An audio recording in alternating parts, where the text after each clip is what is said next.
So the other issue is when we look at traditional agriculture, there's a lot, I guess I want to say, intensive use of resources. They're typically, the ways that we water now, they're more efficient than they used to be in the past, but when we're watering things with furrow irrigation, even overhead irrigation, we're very wasteful for the water. A lot of those nutrients that are available in these solutions go right past the plants. They soak through the soil, go down into the water table, go out to the rivers, and pollute the oceans. So this also contributes to the fact that we're trying to grow more food, but we're running out of arable land. We don't have enough land physically to grow enough food for the projected 9 billion people that are going to be here in the next 20 to 30 years. So we're also seeing huge changes in our climate right now. The Earth's going through changes. That's going to affect where you can grow. When you're used to growing in a certain location and now your rains have changed, the sun is different, that really affects how well you can produce food, and you go look elsewhere. And there's limited resources on where that elsewhere really is. So this is really just kind of a breakdown that shows how much energy we're using through all the different types of, the different facets of agriculture compared to the amount of energy that we actually get from food. So we're getting about 8-9 times less energy than we're producing using the traditional model of agriculture. Nitrogen manufacturing, it requires extreme temperatures and extreme pressures, and it uses a lot of natural gas. We're probably familiar with this, being in this industry where this is part of our life. We're used to this stuff. So we just need to know that it's there. And that 1/8 of our consumption of nitrogen is right here in the United States. We're the world leaders in food production, so it makes sense that we're using a lot of nitrogen fertilizer. I spoke to this a little bit earlier. So this is the Gulf of Mexico, and this is a picture that's kind of showing us what is going on when we release all this fertilizer into the oceans. And we're getting 8 million pounds of nitrogen fertilizer a day to go down the Mississippi.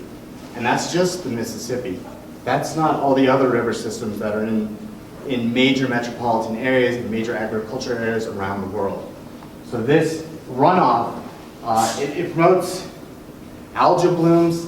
These algae blooms use a lot of oxygen, and they suck all the oxygen out of the water, and they kill all these species, all the coral, all the aquatic life, and our oceans become these extremely dead zones. And like I said, it affects how we fish and how we catch our fish. This is illustrating how far it takes from the typical meal. So in transportation miles to go, this is to Chicago, so they just picked a central place.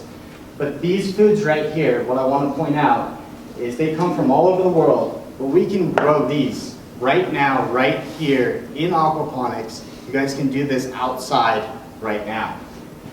And this is about 16,000 total miles that this food has actually traveled to get to your plate. And then another big issue that we're really concerned about is, again, the carbon emissions that come from this. So this industrialized production of food does impact the amount of carbon, and there's a significant increase in carbon production when you compare it to local and regional food production, small farms, community farm scales. And as you can see, it says 80% of those emissions happen before that food ever leaves. So you're spending a lot of energy before you even get to eat that food. And when you get to eat that food, you're not getting as many calories. So with all this availability and all these issues, we still face these ideas of these things called food deserts. And the food desert is a place where you just can't get food. They're typically found in urban areas, but they're also in rural areas. These are places where it's not that you can't get food, but that food isn't available to you in a reasonable amount of distance. It's not affordable. All you have is McDonald's and 7-Eleven, and you've got to try to live off Snickers and Big Macs, and that's extremely unhealthy. And these areas tend to be where a lot of the impoverished people and people of lower economic standing tend to live, so they can't afford to go 5-6 miles to go to a King Soopers, to go to a Whole Foods, to go to Costco or even to Walmart sometimes. So it's such a problem that there's an actual map that the USDA has to say, this is how far people have to travel. These are the food deserts. People have to travel a minimum of a mile to get a food. And there's a lot of them here in Colorado.